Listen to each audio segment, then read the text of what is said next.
తెల్లటి పొడవైన జుట్టు గల గుండ్రటి వక్షములు గల స్త్రీలను ఇస్తాను.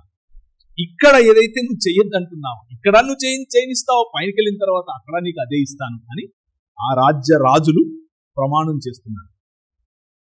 ఆ రాజులు మీకు ప్రలోభం పెడుతున్నారు. ఈ రాజు హిందువులలో ఉన్నటువంటి రాజు. ఇది కేవలం ముస్లింలకే అని అనుకుంటారు. ఈ సినిమాలు తీస్తూ ఉంటారు, జన్నత్ కోసమని మీరు ఇలా యుద్ధం చేస్తున్నారు, ఇది చేస్తున్నారు, అది చేస్తున్నారు. ఇది ఈ రాజ్యానికి కూడా ఉంది.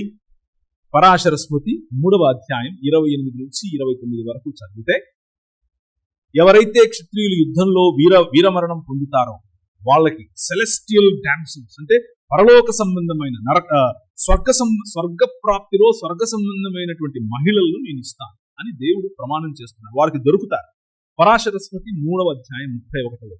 If death results, beautiful women fall to his share.